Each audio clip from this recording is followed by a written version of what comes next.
From the rooftops of Renaissance Italy to the pyramids of ancient Egypt, Assassin's Creed has taken us on unforgettable journeys through time. But has this iconic franchise lost its way? Assassin's Creed first launched in 2007, quickly becoming a standout with its unique blend of historical settings, parkour mechanics, and stealth gameplay. It was a fresh take on the action-adventure genre, offering players an immersive experience unlike any other. The series truly hit its stride with Assassin's Creed 2, introducing us to the charismatic Ezio Auditore.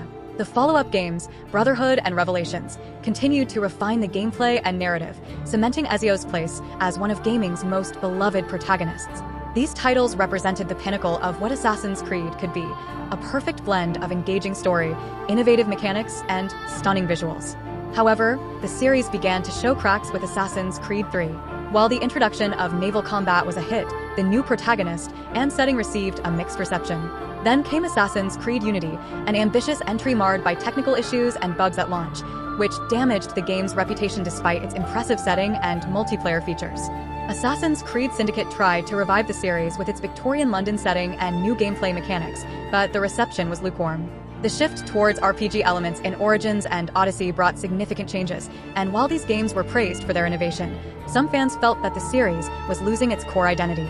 Fast forward to Assassin's Creed Valhalla. Initially, the game generated considerable excitement with its Viking theme and promises of a vast, immersive world.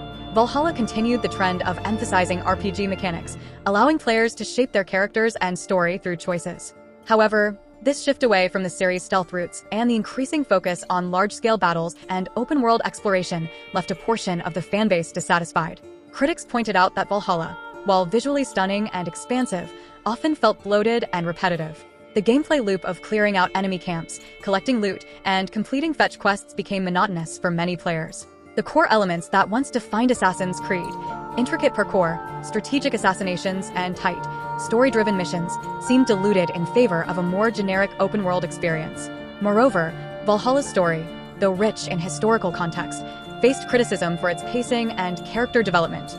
Some players felt disconnected from Eivor, the protagonist, and found the narrative less engaging compared to earlier titles. The game also faced backlash for its monetization strategies, including microtransactions for cosmetic items and time-saving features, which many saw as exploitative.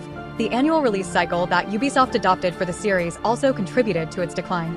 With new titles coming out every year, the development teams had limited time to innovate and refine their games. This resulted in a sense of franchise fatigue among players, with each new game feeling more like a minor iteration rather than a groundbreaking entry. Fans and critics alike have voiced their concerns. Key criticisms include repetitive gameplay, a loss of the series' core identity, and an over-reliance on RPG mechanics.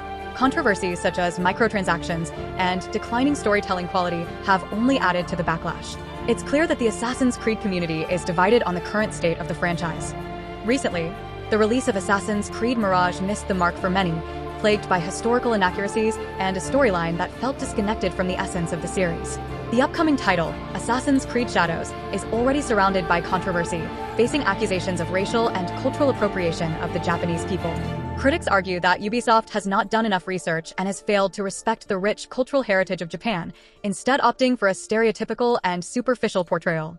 These controversies highlight a broader issue. Has Assassin's Creed strayed too far from its roots, losing the meticulous attention to detail and respect for history that once defined it? Can the series recover from these missteps, or are we witnessing the decline of a once great franchise?